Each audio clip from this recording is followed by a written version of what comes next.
বর্ধমান শহর কেন্দ্রীয় ঈদ কমিটির কর্মকর্তারা এদিনে প্রেস মিট করেন। মূলত বর্ধমান শহরে ঈদ উল ফিতর এবং ঈদ উল আজহার প্রধান নামাজ আয়োজনের দায়িত্ব পালন করে এই কমিটির তত্ত্বাবধানে প্রতি বছর টাউন হল ময়দান বা শহরের বিভিন্ন গুরুত্বপূর্ণ স্থানে হাজার হাজার মানুষ নামাজ আদায় করেন। এই সাম্প্রতিক সম্প্রীতি সুষ্ঠুভাবে ঈদের অনুষ্ঠান পালনে বিশেষ ভূমিকা রাখে। আমি কেন্দ্রীয় ঈদ কমিটির কোষাধ্যক্ষ। আমাদের সেক্রেটারি সাহেব কালকে অ্যাক্সিডেন্ট করার জন্য উনি আসতে পারেননি, উনি নার্সিংহোমে ভর্তি আছেন। সেই জন্য আজকে মিটিংটা আমাদেরকেই চালাতে হচ্ছে। আমাদের অ্যাসিস্ট্যান্ট সেক্রেটারি আছে কামরুদ্দিন ভাই এবং আমাদের মেম্বার আছে গোলাপ, জেনারেল সেক্রেটারি কেন্দ্রীয় ঈদ কমিটির গোলাম মর্তুজা, অসিফ বাপ্পা, মহসিন এবং আইমল ভাই, নজরুল হুদা আর আমাদের খোকন ভাই। আমাদের মেন আলোচনা হয়েছে এবং আমাদের সাংবাদিক এবং আমাদের মুকুল এবং আমাদের এই কমিটি এই ওয়ার্ডের কাউন্সিলর অরূপ দাস মহাশয় আছেন।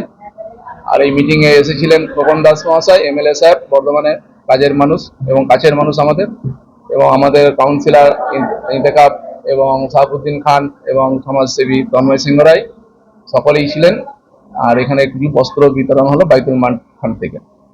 আমাদের টাউন হলের নামাজ হবে চাঁদের সাপেক্ষে 20 অথবা 21 সকাল 9টায় ঠিক আরম্ভ হবে। এই নামাজে ইমামতি করবেন কারি শামসুদ্দিন সাহেব। যদি বৃষ্টি হয় তাহলে যেমন প্রতি বছরই আমাদের তেলতলা জামে মসজিদে হয়, একটা 8টায় এবং একটা 9টায়। 8টায় করবেন আমাদের পেশ ইমাম আব্বাস শেখ, মুফতি আব্বাস শেখ, আর দ্বিতীয়টা 9টায় হবে, সেটা কারি শামসুদ্দিন সাহেব নামাজ পড়াবেন।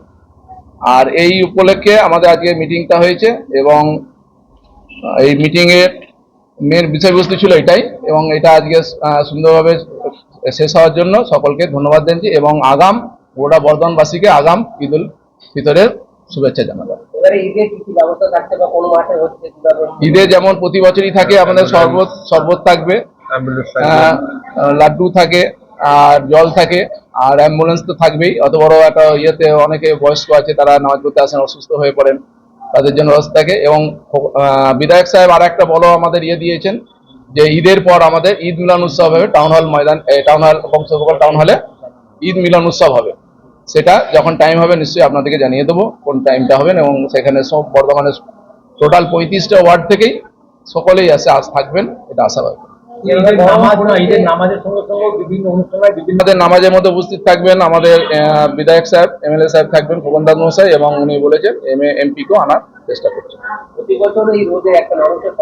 তাছাড়া আমাদের কাউন্সিলররা থাকেন, অরূপ দাস মহাশয় তো প্রতি বছর থাকেন।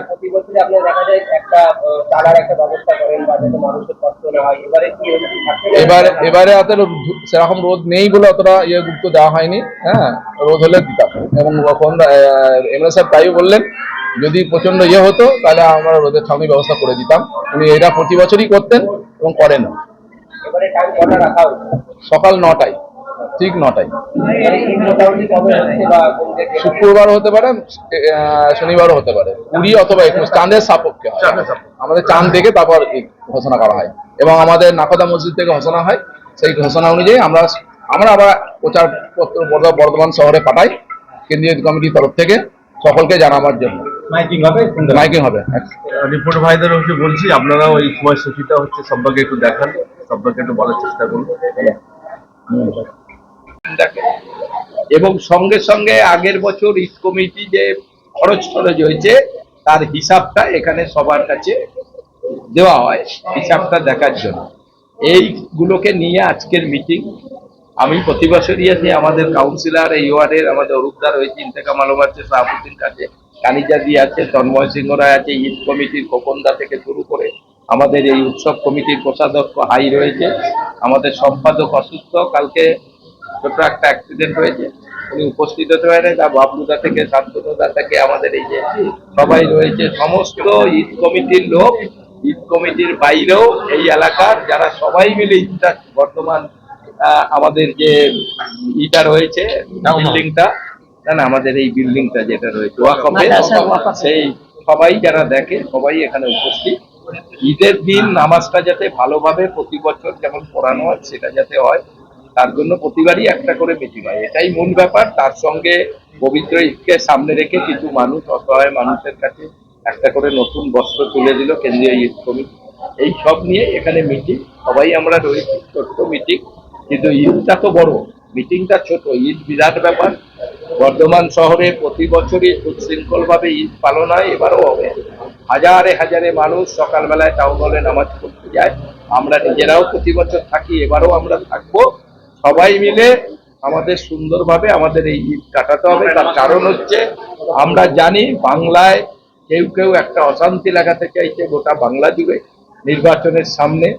সেই সব দিকে আমাদের সতর্ক থেকে বাংলায় যাতে কেউ অশান্তি করতে না পারে, বাংলা যেমন সুন্দর আছে সুন্দরভাবে থাকবে, কোথায় যাতে কোনো অশান্তি না হয় সেটাও আমাদের দেখার দায়িত্ব। এটা অন্য রাজনীতি দলরা চাইবে, আর আমাদের দেখতে হবে যাতে কোথায় না হয়। তাই সমস্ত কর্মীদের কাছে আমাদের আবেদন, যারা অশান্তি লাগাতে চায় জেনে শুনেও তাদের পাতা পাতে আমাদের পা দিলে হবে না।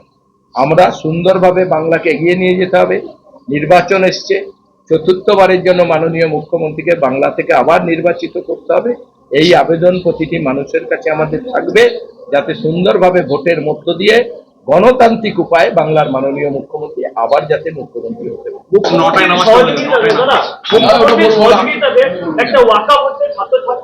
বিশাল ওয়াকফের হোস্টেল হচ্ছে, এটা আমাদের এই জেলার মধ্যে আর কোথায় হচ্ছে না, আমাদের এখানেই তো হচ্ছে। তেঁতুলতলা বাজারে বিল্ডিং কমপ্লিট, ভোটের আগে উদ্বোধন হলো না, ভোটের পর উদ্বোধন হবে। কিছু লিফট টিফট এখনো লাগানো বাকি আছে, ভোটের পর হবে। কিন্তু বিশাল হোস্টেল হলো ওয়াকফের এই উদ্যোগে। এই হোস্টেলে বিভিন্ন ছেলেমেয়েরা যারা পড়াশোনার জন্য আসে তারা থাকতে পারে। বড় হোস্টেল হয়েছে, কত লক্ষ টাকা এই হোস্টেলের জন্য মাননীয় মুখ্যমন্ত্রী স্যাংশন করেছে।